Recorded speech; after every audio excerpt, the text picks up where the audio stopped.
আপনি জানতে চেয়েছেন ভাই আপনার কাছে 2-3 লাখ টাকা আছে, আপনি টাকাটা কি করবেন।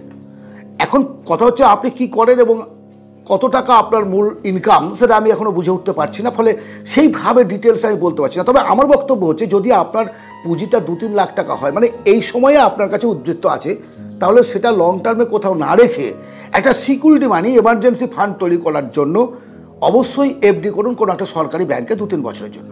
যখন টাকাটা 10 লাখ টাকা আসবে, মানে সেই টাকা নয়, আরও ইনকাম করছেন, জমাচ্ছেন, তখন আপনি তার একটা পার্সেন্ট 1-2% বা 1 লাখ টাকা আপনি শিপ করতে পারেন, মিউচুয়াল ফান্ড করতে পারেন, যেটা আপনি বোঝেন, শেয়ার মার্কেটে টাকা লাগাতে পারেন, যেটা বোঝেন সেখানে। কিন্তু সবটাই নয়, কারোর দ্বারা প্ররোচিত হয়ে লোভে পড়ে আজকে যে টাকাটা আপনার কাছে আছে সবটা আপনি রেখে দিলেন, যে সর্বনাশ হয়ে গেল, এমার্জেন্সির সময় আর টাকা পাচ্ছেন না, সেটা করবেন না। মিনিমাম 6 মাসের টাকার খরচ যেন আপনার কাছে থাকে, এবং সেটাই এফডিতে আমার মতামত, সেটা আপনি পোস্ট অফিসে করুন বা সেন্ট্রাল গভর্নমেন্টের কোনো একটা ব্যাংকে করুন। ভালো থাকবেন, কথা হবে আবার। এই ধরনের প্রশ্ন আপনারা করতে থাকুন, আপনাদের প্রশ্নের উত্তরগুলো আমি শর্ট ভিডিওতেই দিতে থাকবো।